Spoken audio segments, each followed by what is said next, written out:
మాజీ పీసీ అధ్యక్షులు వి హనుమంతరావు గారితో పాటు వేణు గారు మేమందరం కూడా ఉన్న ఈ సమావేశంలో ఇప్పుడు పెద్దలు సల్మాన్ ఖుర్షీద్ గారు సప్పల్ గారు ఇద్దరు మాట్లాడతారు.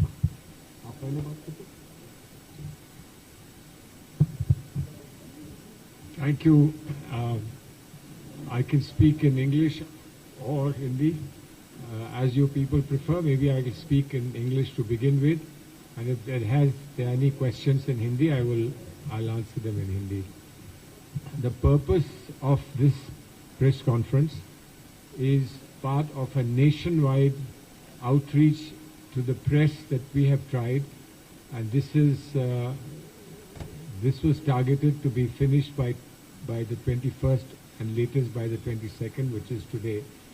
We were preparing for nationwide demonstrations, nationwide dharna pradharshans, as we've had one today in front of the offices of the Enforcement Directorate here in Hyderabad. This was the purpose, and the purpose was to underline for them, underscore for them, a great sense of injustice that we feel is being expressed by the people of India in the matter of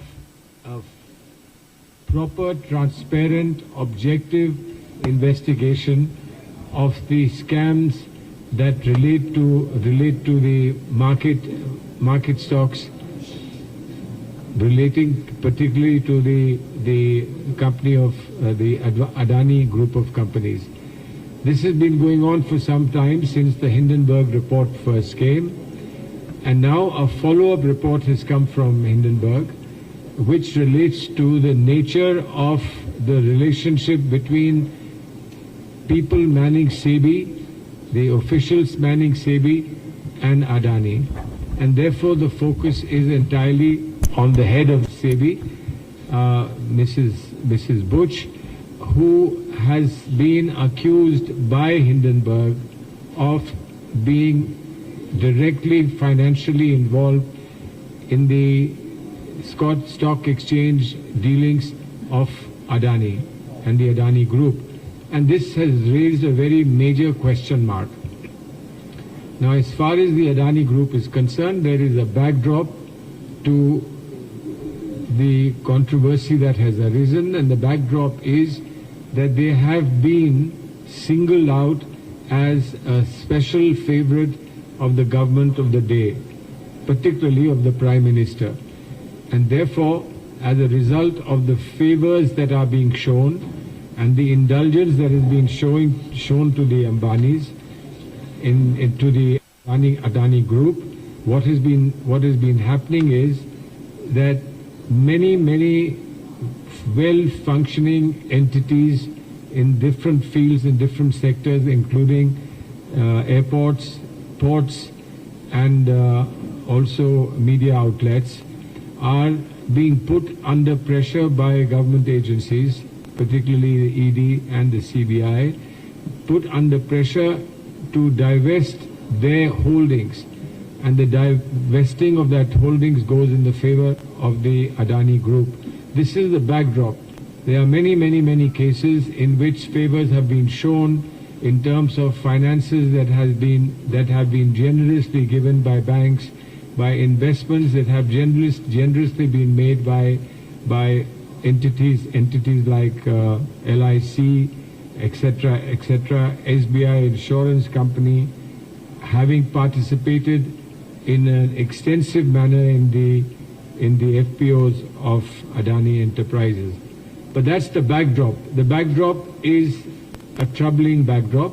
When you have democracy in a country, it is to be backed by commercial democracy. So the world of commerce, the world of industry has to be treated in the same manner as individuals are treated in a democracy, everybody with equal respect and concern, everybody as equal. They must have equal right to say and do what they want to do, and they must have a right to participate.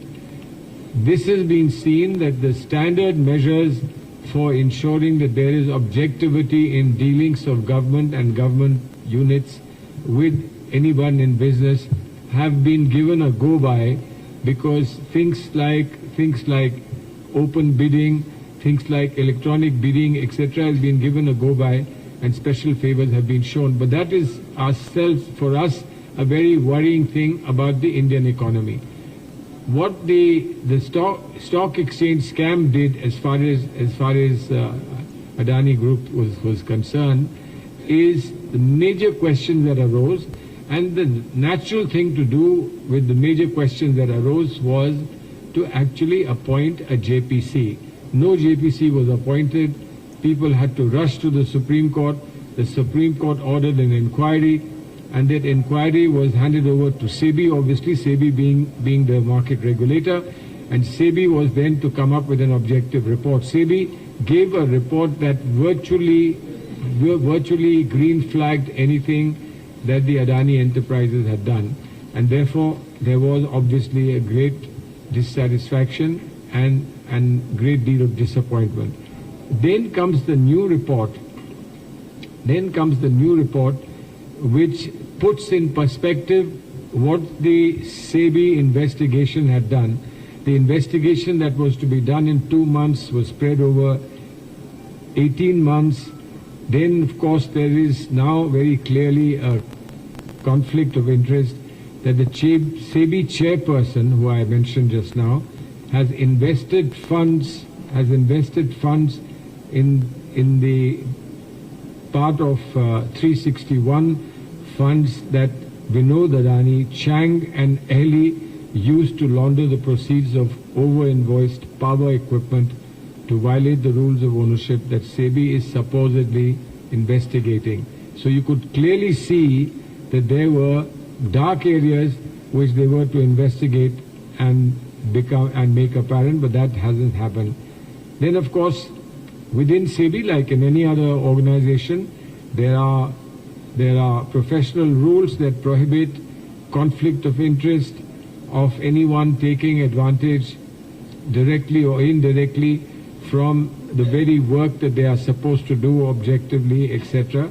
Here we find that the questions that have now been raised is that the current SEBI chairperson, who joined the regulator in 2017, was appointed to the top position in March 2022, and in those 7 years, she has a consulting firm. Apparently, she has a consulting firm in which her holding is 99% shareholding, and they have earned 3.71 crores, according to the public documents, through their links with the Adani Enterprises.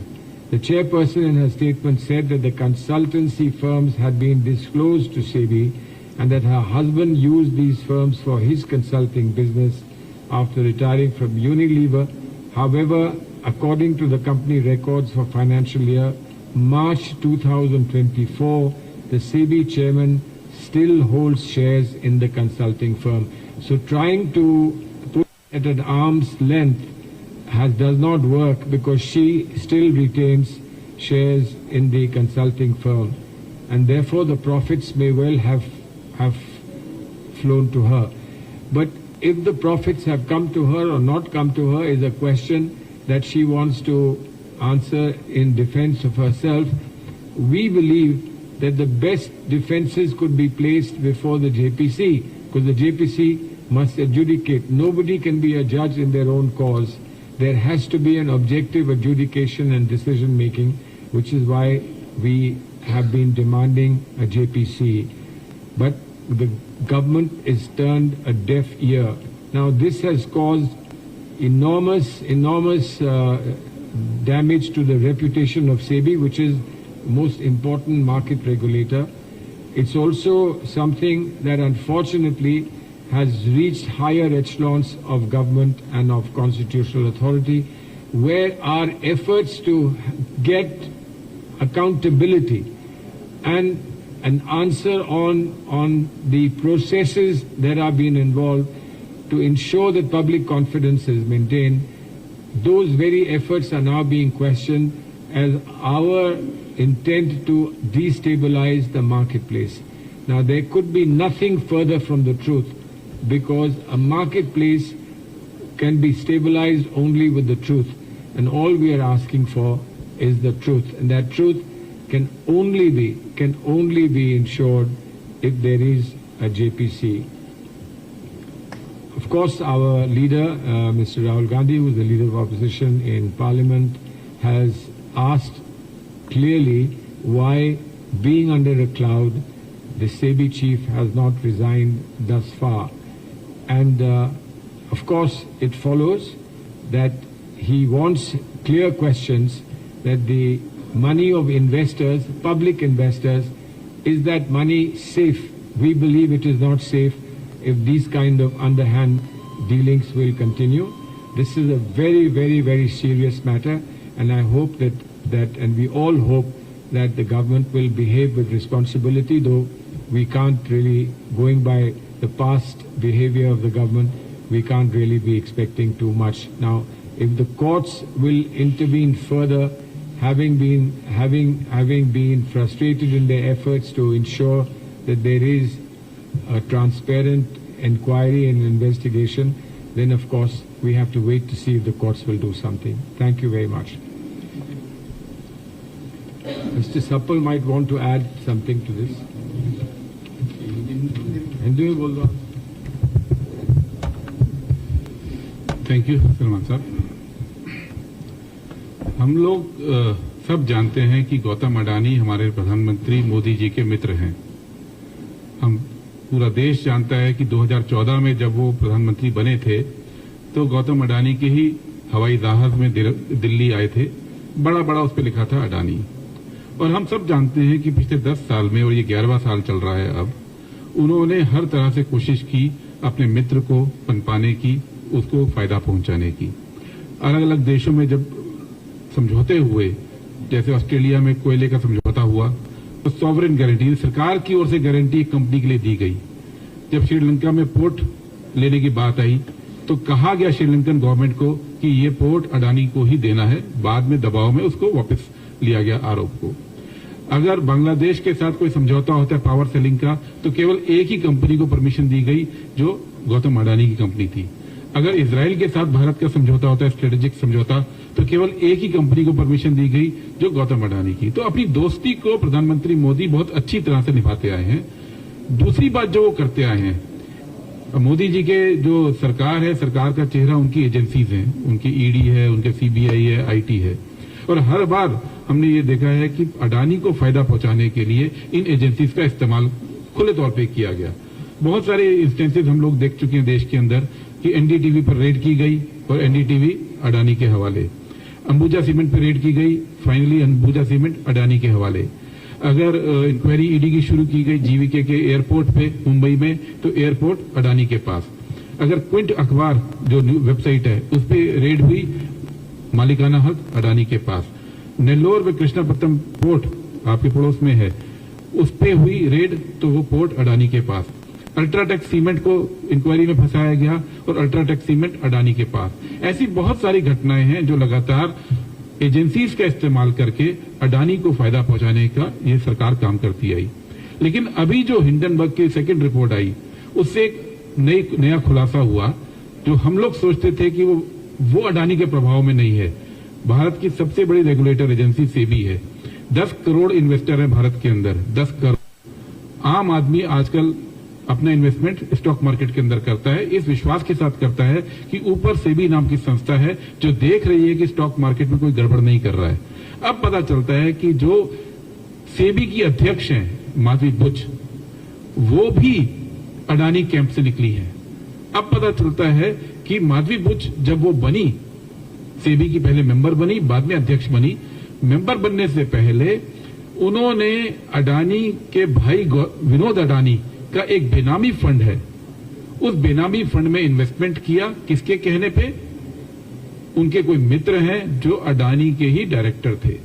यानी Madhavi Buch Adani company के director के कहने पर अडानी के भाई के बेनामी fund के अंदर इन्वेस्टमेंट करती हैं, और वही माधवी बुच को मोदी सरकार सेबी का मेंबर बनाती है, और वही अडानी माधवी बुच को मोदी सरकार सेबी का अध्यक्ष बना देते हैं।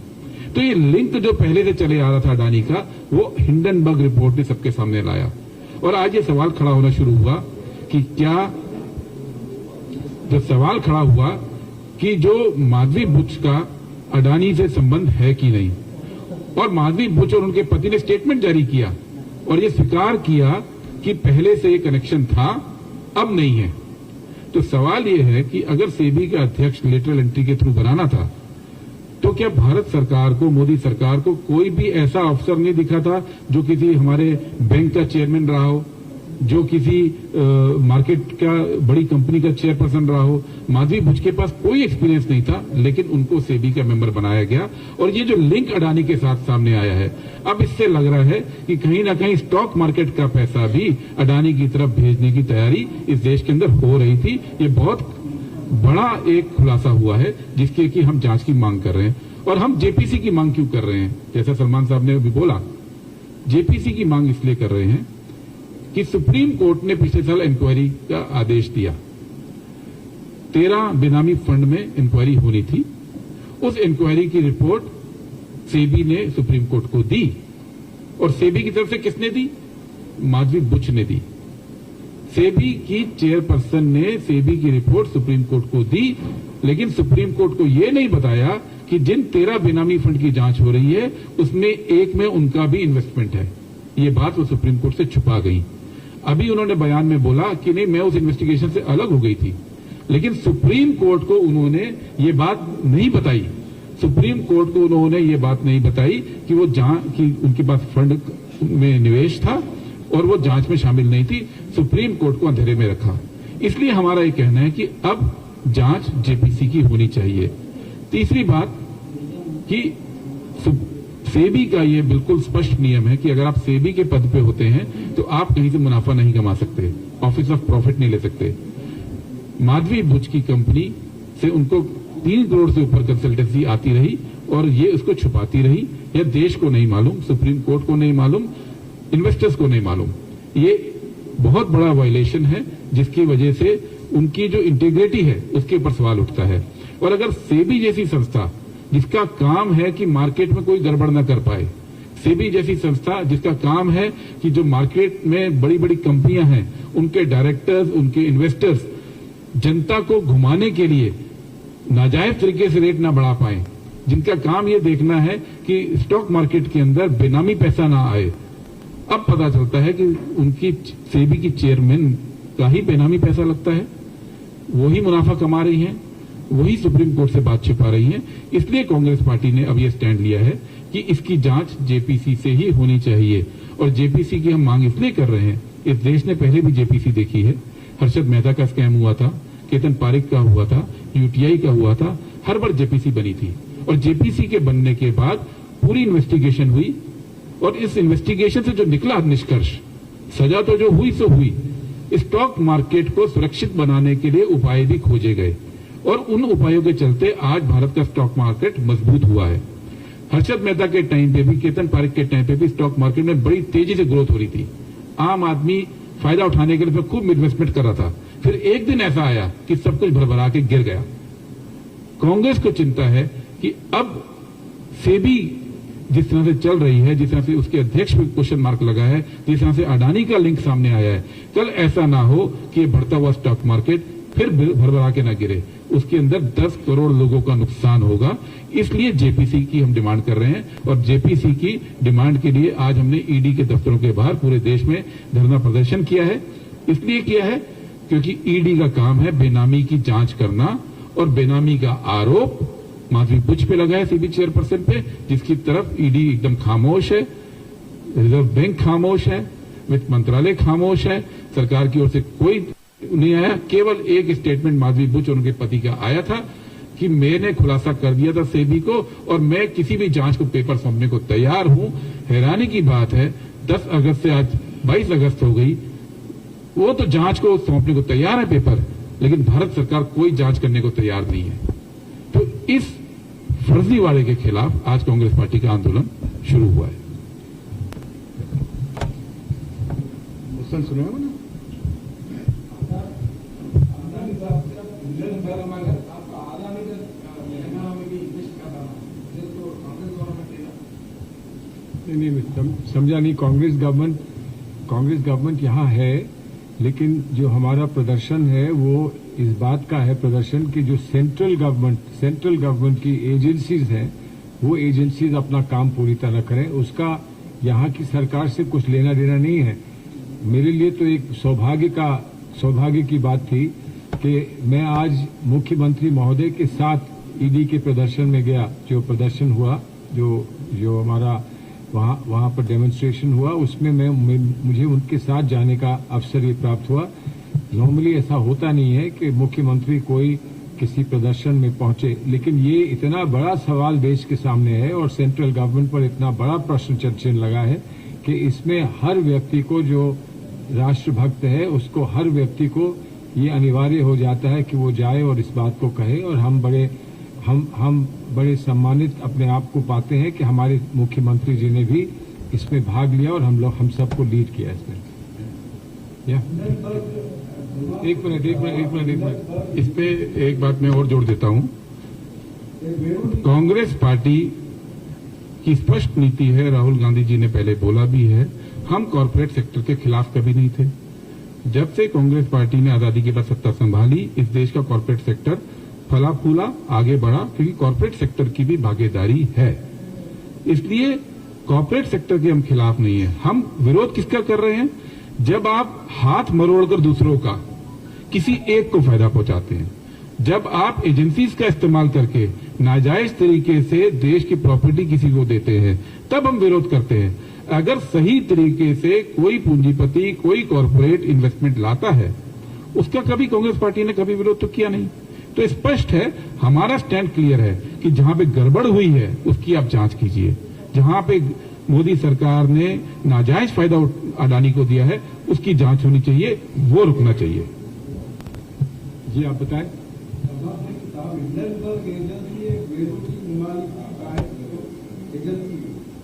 उसकी रिपोर्ट को सेंट्रल गवर्नमेंट कबूल करने तैयार नहीं है, तो आपके पास क्या सबूत है, क्या सबूत है कि आपके पास क्या है?